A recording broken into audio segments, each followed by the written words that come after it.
সেটা হচ্ছে preposition. Preposition আসলে কি জিনিস? প্রি শব্দের অর্থ পূর্বে আর পজিশন শব্দের অর্থ অবস্থান। অর্থাৎ প্রিপজিশন শব্দের অর্থ হচ্ছে পূর্বে অবস্থান। কার পূর্বে অবস্থান? বলতেছে নাউন, প্রোনাউন বা নাউন ফ্রেজের আগে বসে, মানে পূর্বে বসে যদি বাক্যস্থিত অন্যান্য শব্দের সাথে সম্পর্ক তৈরি করে তাহলে সেটা কি হয়? প্রিপজিশন হয়। যেমন এখানে পাবনা একটা নাউন। নাউনের পূর্বে এখানে পাবনার এখানে প্রোনাউন থাকতে পারতো বা নাউন ফ্রেজ থাকতে পারতো। এর পূর্বে একটা অর্ড বসছে। এই অর্ড বসে কি করছে? আই লিভ, এই বা এই দুটো ওয়ার্ডের সাথে কি করছে? সম্পর্ক তৈরি করছে। মানে আই লিভ এই দুটো ওয়ার্ডের সাথে পাবনা নাউনের একটা সম্পর্ক তৈরি করছে, মাঝখানে ইনটা। তাহলে এই ইন হচ্ছে বাক্যস্থিত, অর্থাৎ নাউনের সাথে বাক্যস্থিত অন্য অন্য পদের কি তৈরি করলো? সম্পর্ক তৈরি করলো। এই জন্য এটাকে বলা হচ্ছে কি? এটাকে বলা হচ্ছে প্রিপজিশন। তাহলে এখানে এটা হচ্ছে প্রিপজিশন। তাহলে সংজ্ঞাটাকে আমরা বলতে পারি যে প্রিপজিশন হলো এমন একটি শব্দ যা অন্য কোনো নাউন, প্রোনাউন অথবা নাউন ফ্রেজের পূর্বে বসে বাক্যস্থিত অন্যান্য পদের সাথে সম্পর্ক তৈরি করে। এখানে যেমন হচ্ছে পাবনা একটা নাউন, নাউনের পূর্ব ইন বসে কি করছে? বাক্যস্থিত অন্যান্য পদ আই লিভ এর সাথে সম্পর্ক তৈরি করছে। এই কারণে এটা একটা, এই ইনটা একটা প্রিপজিশন। এখন আমরা দেখব হচ্ছে ম্যাজিক বক্স মেথড, অর্থাৎ ম্যাজিক বক্সের মাধ্যমে আমরা শিখব যে কিভাবে প্রিপজিশন গঠিত হয়। ওকে, এবং প্রিপজিশন কিভাবে কাজ করে। ধরো কোনো একটা বক্স আছে, সেই বক্সের ভিতরে যদি কোনো কিছু থাকে তাহলে সেখানে সেই ব্যক্তিটাকে বা বস্তুটাকে বোঝানোর জন্য আমরা ইন ব্যবহার করব। ঠিক আছে, যেমন এখানে ইন, এই বিড়ালটা বাক্সের ভিতরে, এই কারণে ইন। আর যদি ঠিক উপরে লাগো অবস্থায় উপরে থাকে, যেমন টেবিলের উপর আমরা ফ্যান রাখি বা একটা বাক্সের উপর বক্সের উপরে একটা হচ্ছে কি বিড়াল উঠেছে, অথবা টেবিলের উপর আমরা ল্যাপটপ রাখি, এই রকম অবস্থায় অর্থাৎ তল স্পর্শ করে যেটা থাকবে সেখানে কি হবে? অন। আর যদি ঠিক নিচে থাকে, অর্থাৎ টেবিলের নিচে যেমন আমরা কোনো বস্তু রাখতে পারি, এইরকম অবস্থায় থাকলে সেটা হবে কি? আন্ডার। আর যদি সামনে থাকে তাহলে ইন ফ্রন্ট, কোনো কিছুর যদি হচ্ছে পিছনে থাকে তাহলে বিহাইন্ড। ওকে, আর যদি কোনো কিছুর পাশে থাকে তাহলে আমরা নেক্সট টু ব্যবহার করব। আর যদি কোনো কিছুর উপরে থাকে কিন্তু হচ্ছে কি তল স্পর্শ করে না, যদি তল স্পর্শ করে অর্থাৎ কোনো কিছুর, যেমন টেবিলের উপর টেবিলের উপর হচ্ছে কি, যদি আমরা ফোন রাখি তাহলে যেমন তল স্পর্শ করে থাকে তাহলে সেটা অন, কিন্তু যদি ফ্যান উপরে থাকে, অর্থাৎ হচ্ছে কি টেবিলের উপরে ফ্যান বা আমাদের মাথার উপরে ফ্যান, সেক্ষেত্রে কিন্তু মাথাটা স্পর্শ করে থাকে না, সেক্ষেত্রে এটা হবে অ্যাবাভ। ওকে, এবং বিলোটা কি? বিলোটা হচ্ছে লেভেল অনুযায়ী কোনো কিছুর নিচে থাকা। ওকে, যেমন আমি তোমাকে একটা ছবি দেখাই। ধরো এখানে একটা বাড়ি আছে, সেই বাড়ির নিচে একজন ব্যক্তিকে দেখা যাচ্ছে, দুজন ব্যক্তিকে দেখা যাচ্ছে। তো তোমার কোনো একটা বান্ধবী মনে করো এই বাড়ির দ্বিতীয় তলায় থাকে। ওকে, তাহলে তুমি কলেজে যাবা, তখন তোমার বান্ধবীকে নিচে এসে ফোন দিলা যে তুই কোথায়। তোমার বান্ধবী তখন তোমাকে বললো যে তুই কোথায়। তখন তুমি বললা যে হচ্ছে কি আমি তোর বাড়ির নিচে। তার নিচে মানে কি? তুমি এর ভিতরে নিচে না তো, তুমি হচ্ছে কি এতে ঢেকে আসো না তো, তুমি হচ্ছে কি তার লেভেল অনুযায়ী নিচে। সে দোতলায়, তুমি হচ্ছে কি নিচতলায়, তার মানে এখান থেকে তুমি বাইরে দাঁড়িয়ে আসো, তার লেভেল অনুযায়ী নিচে।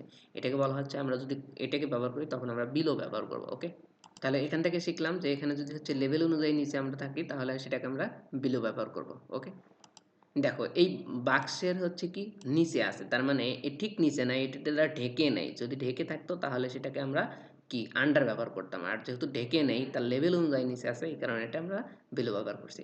কোনো দুইটা বস্তুর মাঝখানে যদি থাকে তাহলে সেটা কি হবে? বিটুইন। ওকে, আর যদি বাম পাশে থাকে তাহলে অন দ্য লেফট। আর যদি হচ্ছে কি মুখোমুখি অবস্থানে থাকে তাহলে হচ্ছে অপোজিট।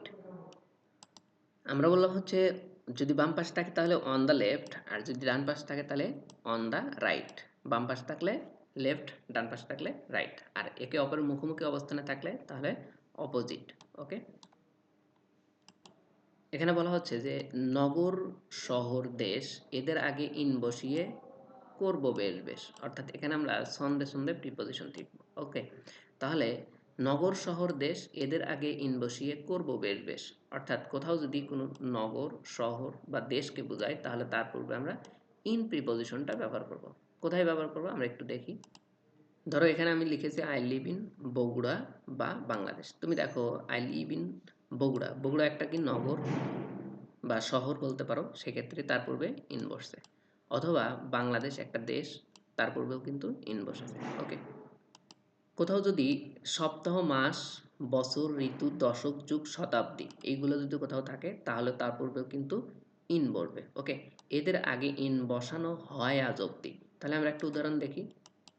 ধরো এখানে আমরা কি বলছি যে সপ্তাহ, মাস, বছর, ঋতু, দশক, যুগ, শতাব্দী। ওকে, তো এখান থেকে আমি একটা উদাহরণ নিলাম যে হচ্ছে ধরো ঋতু আমরা নিয়েছি। ওকে, তাহলে এটা কি একটা, এই যে ঋতু, রেনি সিজন হচ্ছে বর্ষাকাল, সেক্ষেত্রে তার পূর্বে আমরা কি একটা প্রিপজিশন বসাবো। তাহলে এখানে ঋতু বসলো, তাহলে এখানে কি বলবে, ইন বলবে। ওকে, এই জায়গায় বলবে হচ্ছে ইন। ওকে, এরপর বলছে প্রভাত, দুপুর, গধূলি, রাত, এদের আগে অ্যাড বসিয়ে করব বাজিমাত। দেখো এখানে আমরা বলেছি যে উই রিচড হোম, আমরা হচ্ছে কোথায় পৌঁছেছি, বাসায় পৌঁছেছি, কখন, বল সানসেট। তাহলে এই সানসেট মানে হচ্ছে সূর্য অস্তের সময়, এটা একটা গধূলি টাইমকে নির্দেশ করে।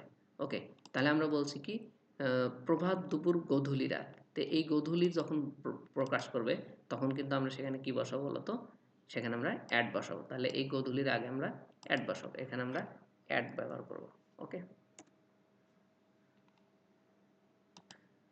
এরপরে বলছে সময়ের আগে অ্যাড বসে, দিনের আগে অন, দিনের অংশভাগে ইন না বসালে করবে তবে রং। বুঝতে পারছো? তাহলে যদি কোথাও হচ্ছে কি সময়ের কথা বোঝায় তাহলে হচ্ছে সেখানে অ্যাড বলবে, আর যদি দিনের আগে বোঝায় তাহলে সেখানে অন বলবে, দিনের অংশভাগের কথা বোঝালে সেখানে কি বলবে, ইন বলবে। ওকে, এরপর দেখো ফেস্টিভ্যালে অ্যাড বসে, নম্বরেও অ্যাড, উইথ হয় বস্তুতে, এইভাবে প্রিপোজিশন শিখবো আনন্দে আর ফুর্তিতে। এই সবগুলোর ব্যাখ্যা আমরা নিচে গিয়ে ধীরে ধীরে শিখবো, কেমন? এরপরে এখানে বলতেছে পার্সনে বাই, পাশে বোঝাতো বাই, যানবাহনের আগে ইন এ কার। ওকে, দক্ষতায় অদক্ষতায় অ্যাড না বসালে হবে সব সারকার। কেমন? ছোট হলে অ্যাড, বড় হলে ইন কখন হয়, এই পার্থক্য না বুঝলে মনে থাকবে ভয়। অর্থাৎ ছোট হলে কোথাও অ্যাড বসাতে হবে, এবং যদি বড় কোনো কিছু বোঝায় তাহলে ইন বসাতে হবে। যেমন আমি বলতে পারি যে আহ, যেমন ধরো তুমি যদি হচ্ছে বলো আই লিভ ইন বগুড়া, তুমি বগুড়া একটা বড় স্থান, সেখানে বসবাস করলে হবে কি, ইন। ওকে, কিন্তু যদি বগুড়ার ভিতরে একটা ছোট স্থান যদি বড়গোলার কথা বলো তাহলে এই তার পূর্বে বসবে অ্যাট। তাহলে আই লিভ ইন বগুড়া, কিন্তু যদি বলো আই লিভ এট বড়গোলা, ঠিক আছে, এরকম। অর্থাৎ হচ্ছে কি বগুড়া এবং বড়গোলার মধ্যে, বড়গোলা ছোট স্থান বগুড়ার ভিতরে, সেক্ষেত্রে বড়গোলার আগে অ্যাড বলবে, কিন্তু যদি তুমি হচ্ছে বগুড়াটাকে বোঝাও তাহলে সেখানে বগুড়ার আগে ইন বলবে। কিন্তু যদি বলো আই লিভ ইন বাংলাদেশ, সেক্ষেত্রে বাংলাদেশের পূর্বে ইন বলবে, কিন্তু তখন হচ্ছে কি বাংলাদেশের তুলনায় বগুড়া যেহেতু ছোট স্থান, সেক্ষেত্রে বগুড়ার প্রথমে হচ্ছে অ্যাড বলবে। ওকে, এরপর দেখো বাহির থেকে ভিতরে ইনটু ব্যবহার করো, ভিতর থেকে বাহিরে আউট অফ, প্রিপোজিশন না বুঝলে মোট থাকবে। অর্থাৎ হচ্ছে বাহির থেকে যদি ভিতরে আসা বোঝায় তাহলে ইনটু, অর্থাৎ গতিশীলতা বোঝালে ইনটু বলবে, এবং ভিতর থেকে যদি তুমি বাহিরে যাও সেক্ষেত্রে আউট অফ বলবে। এখানে বলা হচ্ছে যদি তল স্পর্শ করে থাকে, অর্থাৎ কোনো কিছুর উপরে থাকে, যেমন আমরা টেবিলের উপর ফোন রাখি, এরকম অবস্থায় থাকলে অন বসে, ঠিক আছে। স্পর্শ করে থাকলে অর্থাৎ লেগে থাকলে অন হয়, নইলে হয় অ্যাবভ। সিন্স ফর বোঝো না কেন নাও ভাব, সিন্স ফরের ক্ষেত্রে হচ্ছে সময় বোঝালে, ব্যাপক সময় অর্থে যদি বোঝায় তাহলে হচ্ছে নির্দিষ্ট সময় বোঝালে সিন্স, এবং ব্যাপক সময় অর্থে বোঝালে ফর বসে। ওকে, যদি আমরা বলি it has been raining since morning, তাহলে সিন্স মর্নিং অর্থাৎ নির্দিষ্ট সময় থেকে বৃষ্টি হচ্ছে। তুমি যদি এখানে লক্ষ্য করে দেখবা যে আমরা বলছি it has been raining since morning, morning একটা নির্দিষ্ট সময়, কখন থেকে বৃষ্টি হচ্ছে বল, সকাল থেকে, তাহলে আমরা একটা নির্দিষ্ট সময় পেলাম। ওকে, তাহলে নির্দিষ্ট সময় যদি বলা হয় তাহলে হচ্ছে সিন্স বলবে, কিন্তু যদি নির্দিষ্ট সময় না বলা হয় সেক্ষেত্রে কি বলবে। যদি এমন অবস্থা প্রকাশ করে যে কখন শুরু হয়েছে কখন শেষ হয়েছে সেটা বোঝা যাচ্ছে না, যেমন এখানে বলছে যে ইট হ্যাজ বিন রেইনিং, বৃষ্টি হচ্ছে কতক্ষণ যাবত, বল 2 ঘন্টা যাবত, কিন্তু কখন শুরু হয়ে কখন শেষ হয়েছে, এখানে যেমন সকালে শুরু হয়ে বর্তমান পর্যন্ত চলতেছে, সেক্ষেত্রে আমরা একটা নির্দিষ্ট সময় পাচ্ছি, কিন্তু এখানে কিন্তু আমরা বুঝতে পারতেছি না যে কখন শুরু হয়ে কখন শেষ হয়েছে, সেক্ষেত্রে এখানে ব্যাপক সময় অর্থে প্রকাশ করা হচ্ছে। এই জন্য এখানে যাবত বাবদ বোঝাবে, এবং যাবত বাবদ বোঝানোর ক্ষেত্রে ফর ব্যবহৃত হবে। ওকে,